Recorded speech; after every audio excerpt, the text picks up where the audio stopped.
Rimantas Greičius. Apsakymų knyga Dilgėlynų rojui. Ukaro kalnas. Ten gyvenau. Ten gyvenau, kur vasaros trumpesnis, kur žiemos siaučia braškančiais peigais, kur ašaros pravirkusios suresnės ir nekalena lizduose gandrai. Ten gyvenau, neauga kur klevelės, kur rūtos nežaliuoja po langais, kur stūkso ant kalvos lūšnų kaimelis su savo nesibaigiančiais vargais. Ten gyvenau, kur taigoj pjūklai džerškė, kai tremtiniai jos ėmė į rankas, kur geltonkasis lietuvaitės verkė pusnynose kapodamo šakas. Ten gyvenau išplėštas iš tėvynės kalbėt, kur teko svetima kalba, kur nemačiau savo dangaus žydrynės ir jau rugpjūtį kandžiojos šalna. Iš ten, kur gyvenau, sugrįžt pavyko. Šaltai sutiko sūnų Lietuva, o debesys pilki tarsi išnyko, kai kovą pasiskelbė ji laisva. Tačiau ir vėl pasigendu ramybės. Dėl rytdienos širdį man neramu. Myliu tėvynę, gaila man valstybės, vėl pakištos po svetimų padu. 2022 metai. Ukaro kalnas. Jo jaunos dienos sudegė tremtyje. Sensdamas, Zigmas vis labiau jautė, kad kažkokia nesuvokiama jėga verčia jį nuvykti į tolimą Sibiro žemę. Ji, ta svetima žemė, nebuvo kalta, kad pėdsakus joje teko palikti tūkstančiams lietuvių. Kai apie ketinimą aplankyti tremties vietas pasakė žmonai, išgirdo. Ką tu savo galvoji, Zigmelė? Koks dar Sibiras, pasigailėk savo pavargusio širdelės, o jei ten kas nutiks, ištarė, jau iš anksto žinodama, kad ką jam besakytum, savo sumanimo vyras neatsisakys. Iš traukinio Zigmas išlipo toje stotyje, kurioje anuomet iš dvokiančio vagono atvežtuosius išlaipino sargybiniai. Tolumoje tamsavo pažįstama taiga, tuomet iškirsta tremtinių rankomis, vėliau atgyjusi panašiais eglynais ir pušynais. Joje, kaip ir žmonių gyvenime, link saulės stiepėsi naujos kartos. Dabar jau nerastų Zigmas tų takelių, kuriais kas vasarą vaikščiojo nuo pušies iki pušies, pirma rinkdamas sakus, vėliau suvyriškėjęs, rėždamas jų kamienus aštriu, prie koto pritvirtintų, huku vadinamų lenktų peiliukų. Ei, brolau, gal pavėžėsi iki Ukaro, šūktelėjo taksi vairuotoja, pūtusiam dūmą prie mašinos. Gal jau nėra tokios gyvenvietės? Iš kur čia tu toks atsiradai, atsiliepė šis.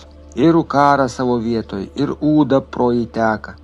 Tai nuveši į Ukarą, ar teko kada nors lietuvį vežti? Tai jau čia tremty buvai. Teko.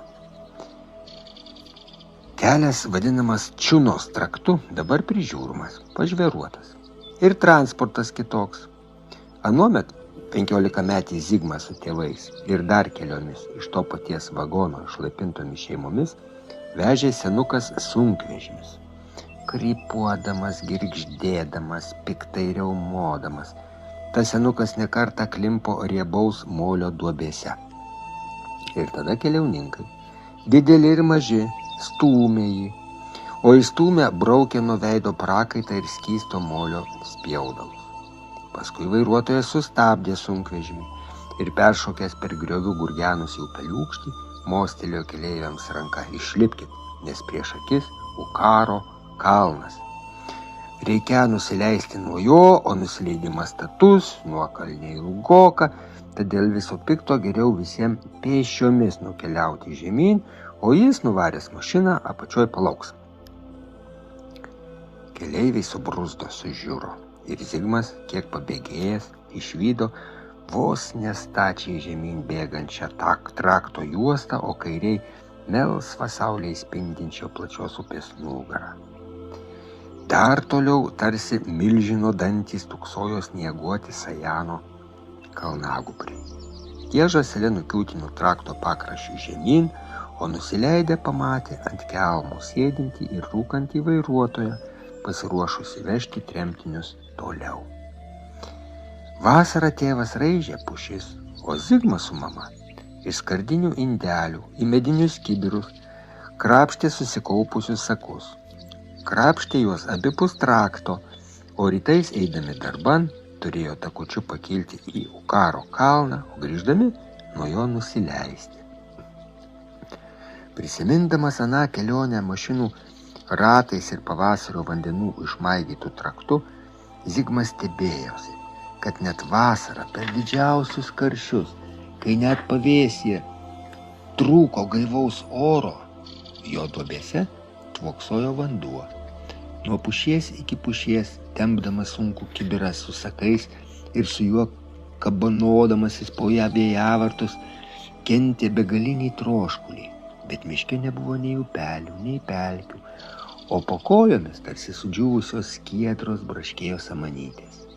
Tada neištvėręs jis mesdavo kibirą, skuosdavo prie trakto ir pasisėmęs kepurę su pasigardžiavimu gerdavo šiltą rudą dumblų dvokiantį vandenį ir rieškutėm pildavo jį ant įkaitusios galvos. Su kibiru atsisveikino tapęs raižytoju. Zigmui ėjo 22, kai tarp tremtinių nuvilnijo žodis laisvė. Tada vieni suskubo tėvynėn, kiti dairėsi, svarstė, aptarinėjo ateities nežinę. Grįžti reikėjo keleiviniais traukiniais, o atmintis vis dar piešė anuos vagonus, dar taip neseniai ne žmonės, o gyvulės vežusius. Dzūkijos kaime gyvenęs dėdė parašė Zigmui girdėjęs, kad kai kurie lietuviai jau parsivežė Sibire suręstus namams rentinius. Parsigabenti sienojus traukiniu pasirodo žymiai pigiau, nei suręsti namą iš Lietuvoj pirktų rąstų. Ir nusprendė Zigmas namą susiręsti Ukare, o sienojams parsivežti užsisakyti porą platformų. Liespromchozo direktoriui leidus kirsti pušų tiek, kiek nori, nutarė Sibire likti dar metus. Lietuvon išlydėjo tėvus, tačiau tokiems darbams reikėjo susirasti talkininką ir tada jis kreipėsi į ūkio traktorininką lietuvį Liudą. Šis neseniai buvo vedęs gražuolę Eleną ir jau ruošėsi keliauti Lietuvon, bet atkakliai Zigmo prašomas kelionę atidėti sutiko iki pavasario. Dirbo jie kaip jaučiai ir neblogai apmokama valdišką ir Zigmo sumanytą į darbą. Iš po aštrių kirvių ašmenų skraidė gelsvos kietros, rentinys skilo, stiepėsi virš langų, o pavasarį pravirko kvapnių sakų ašarų. Atėjo metas ruoštis kelionę. Juolab skubino Liudas.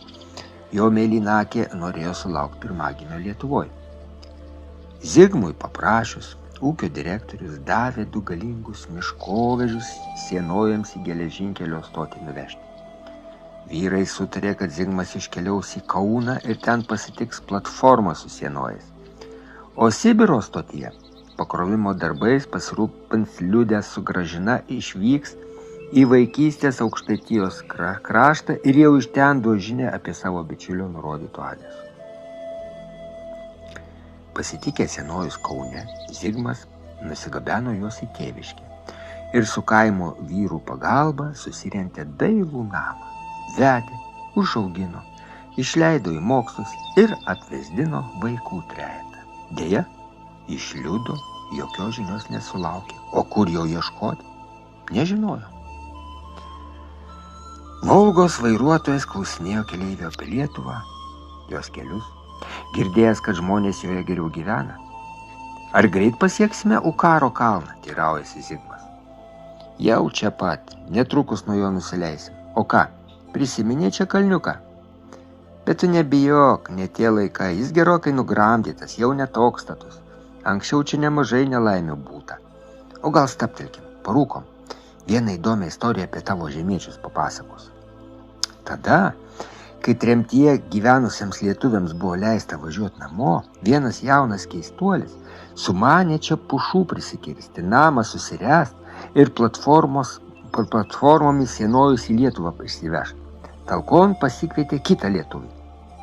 Žiemą padirbėję sutarė sienojų savininkas išvažiuoja jų Lietuvoj pasitikti, numatyti, kur statys namo, o jo talkininkas įsipareigojo juos čia stotyje pakrauti. Tačiau tas jų sumanymas užsibaigė tragedija. Po to, kai pirmas išvažiavo, anas kitas, tarp kitko neseniai vedęs, pasikrovė sienojus į 2 miškovežius ir pajudėjo iš Ukaro. Po kelių dienų abu su žmona ruošėsi sėsti į keleivinį traukinį. Priekinio miškovežio kabinoje sėdėjo tik vairuotojas, antroje dar ir tos nešios moteriškės vyras. Pavasaris žliugė, tad pakelti į statų Ukaro kalną su tokiu kroviniu, pats supranti, lengva nebuvo. Pirma mašina nors ir sunkiai įkopė ir nuvažiavo, o antroji, nors užpakaliniai ratai buvo praizgyti grandinę, įkalnė įklimpo, rėmė buksuoti.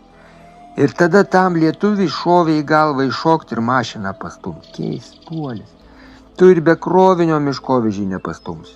O vairuotojas, pabandęs išsikapstyti priekinį ir supratęs, kad nepavyks, įjungė atbulinę pavarą. Sėkmingai pavažiavo porą metrų atbulas, po to trūktelėjo priekin ir šiaip taip užriaumojo ant kalno. Sustojęs, kaip pirmuo abu dabar, išlipo iš mašinos, atsisėdo ant kelmo. Užsirūkė laukdamas, kol ateis tas keistuolis, o vis nėra. Nesulaukęs ėmė leistis nuo kalno ir aptiko jį, duobėje, ratų su grandinėm sumaigyta. O toliau? Kas toliau buvo? Pajutęs skausmą krūtinėje paklausė Zigmas. Na, kasgi buvo toliau? Nubėgęs į Ukarą vairuotojas surado porą vyrų, kurie atlėkė arkliuku ir lavoną nusivežė į kaimą. Kaip jis atrodė, sunku nupasakoti. O sienojai, o žmona? Sienojus į platformas pakrovė miškovežių vairuotojai, o apie to keistuolio žmoną atskira kalba. Nereikėjo jai rodyti lavono ir tos vietos, kurioje vyras žuvo. Kūdikiai pagimdė negyvą, pati proteliu pasimaišė. Ją norėjo išsivežti į Lietuvą grįžtantys tremtiniai, bet jie atsisakė važiuoti. Pasakė, puls po traukinio ratais. Ji dabar jau senutė ir dabar gyvena Ukare. Ir žmonės, nepaisant jos keistenybių, tai vargšiai padeda visokiojopai. Ir kokios gi tos keistenybės? Gyvena į viena mažam namelį, kurio lauko sienas išdažė raudonai. Raudonai išdažė didžiulį kryžių ant vyro kapo. Nekalba į rusiškai. Arba kažką marma savaip, arba atrodo tarsi būtų nebylė. Tačiau bene keisčiausia, kad šitiek metų į beveik kasdien ateina prie Ukaro kalno ir ilgai sėdi ant greta vyro žūties vietos esančio kelmo. Sėdi lyjant, šalčiams braškant. O juk ateiti reikia 2 kilometrus. Ta kelmą ukrainiečiai praminė skausmo kėde. Elena, tai Elena, suvirpėjusiom lūpom ištarė Zigmas. Ką tu pasakei? Važiuojam. Volga lengvai leidžiasi nuo kalno. Tyli vairuotojas, tyli ir Zigmas. Į klaikių minčių sūkurį įmestas, vadinasi, tie senojai, kuriuos jis parsivežė, tarp kurių laimingai nugyveno beveik visą gyvenimą, buvo liudo krauju apšlakstyti. O štai ir ji, tavo žemelė, žemietė, sako vairuotojas. Ir Zigmas pamato priešais ateinančią sulinkusią senutę. Tai Elena, tai ji, ištarė jis lietuviškai. Ką tu pasakei? Tai ji Elena, kartoja lietuviškai, trebančia ranka ieško kišenį nitroglicerino. Ką tu pasakei? Tas pats klausimas. Sustok, bičiuli, kiek tau skolingas, iki Ukaro nori pėsčias nueiti. Tuomet moteriškė praeina pro sustojusią mašiną ir neskubėdama kiūtina kalno link. Pasivyti, tuoj pat pasivyti. O kągi jis pasakys Elenai? Po tiekos metų užuojautą pareikš? Paprašys, kad atleistų? Zigmas žengia vis sparčiau, net bando bėgti. Dar keli žingsniai ir jis ją pasiveja, tačiau aštrus skausmas krūtiniai parbloškia jį ant pakelės samanų kilimo. Elena pasilenkia, ranka prisiliečia prie jo veido, bet jis nepajėgia nei pajudėti, nei iš žodžio ištarti. Prieš akis išnyra Liudo krauju išdažytas namas Lietuvoje. Išgirsta klaikų miškovežio riaumojimą ir dar spėja suvokti, kad tai viskas, ką jam padovanojo noras senatvėje apsilankyti Ukare. 2000 metai.